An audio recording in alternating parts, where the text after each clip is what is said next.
At 04:30 on the 25th of April in 1915, at a beachhead near Gallipoli, the Anzac legend was born.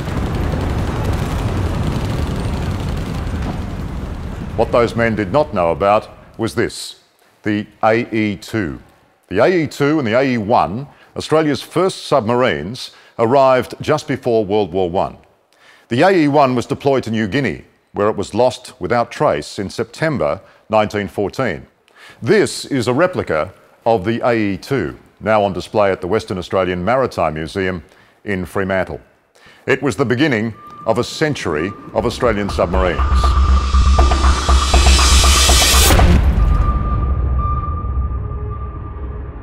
Setting out from Albany, Lieutenant Commander Henry Stoker and 34 crewmen reached the Mediterranean. He was then ordered to join the British submarines patrolling the Dardanelles. Undaunted by the failure of earlier attempts to penetrate the heavily mined straits and threaten Turkish forces, Stoker was ordered to attempt to breach the Dardanelles and then to run amok. All previous attempts had failed due to a 4-knot current flowing out into the Mediterranean. The AE2 escaped mines, shore batteries, searchlights and Turkish warships to pass through the straits where no one had succeeded before. It made possible the impossible, and other Allied submarines soon followed. Stoker had discovered a countercurrent below 100 feet depth. AE2 and subsequent Allied submarines penetrated the Dardanelles using this current. Sadly, the AE2 was lost just 5 days later.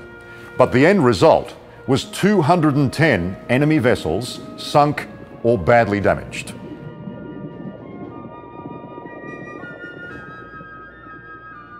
After World War I, the British government gave 6 J-class submarines to the Australian Navy. With a surface speed of 18 knots, they were the fastest submarines afloat, but they arrived in poor condition. During 1919, they were refitted and a submarine base established at Geelong. But in 1924, deteriorating economic conditions and high maintenance costs ended the second attempt to create an effective submarine arm to the Australian Navy. The J-class submarines were sold as scrap, and their hulls were scuttled with the last, the J7, in 1930. In June 1927, HMAS Otway and HMAS Oxley, modified British O-class submarines, were commissioned. But poor timing again reared its ugly head. Reaching Sydney in 1929, their arrival coincided with the Great Depression. As part of the 1930 London Naval Treaty, the Oxley and the Otway were given back to Britain in 1931, thus ending the third attempt to establish a submarine fleet within the Australian Navy.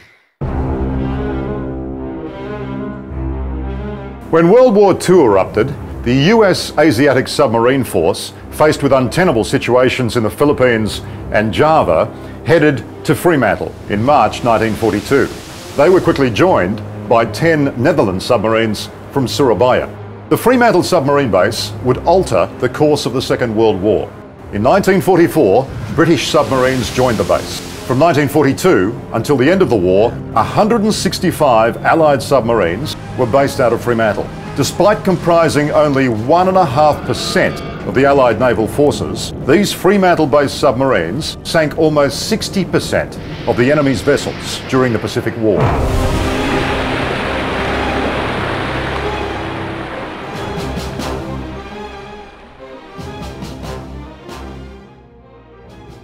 From 1945 to 1968, British submarines were based in Australia. But in the late 1950s, the UK government advised that the Royal Navy submarines would be withdrawn. And following a decision in 1963, the first of the British Oberon class, HMAS Oxley, was launched in 1967. The Oberon class were attack submarines with anti-surface and anti-submarine capabilities. Otway arrived in Australia in 1968. This won the ovens in 1969. Onslow in 1970, Orion in 1977, and Atama in 1976. By the mid-80s, The Australian submarine arm had become one of the world's most professional, with an unsurpassed level of service. In 1987, the Australian government decided to replace the ageing Oberon fleet. They were decommissioned.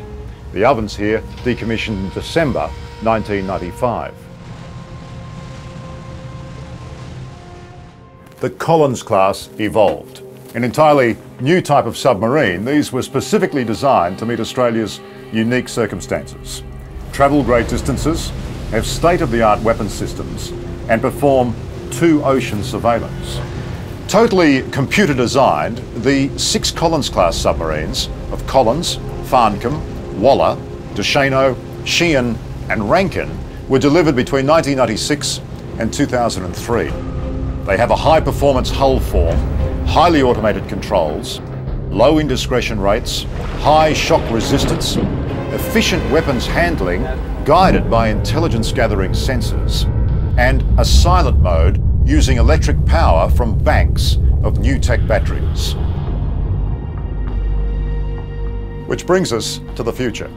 Now, you may ask why Australia needs submarines.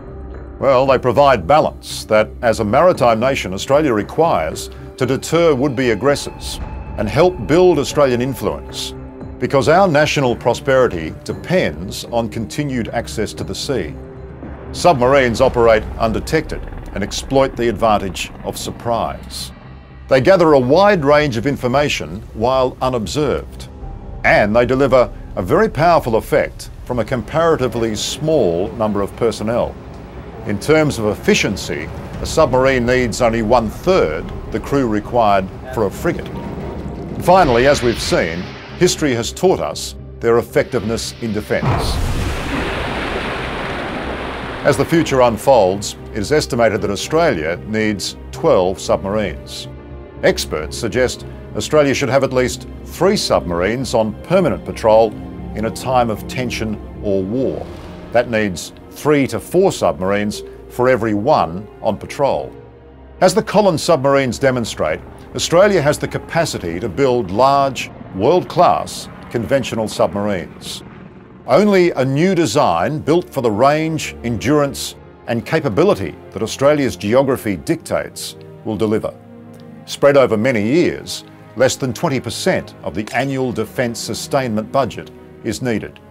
And a very high percentage of this will go to employment and further research and development without reliance on foreign inputs, and thus contribute to our economy. The Collins submarines will reach the end of their planned life in 2025. The first delivery of replacement vessels must therefore be in 2022, and they'll take 8 years to design and build. The Collins program generated several thousand jobs, developed new skills, and above all else, engendered the confidence and competence to take on the future submarine program. That is what we must do now. That is what 100 years of Australian submarines has taught us.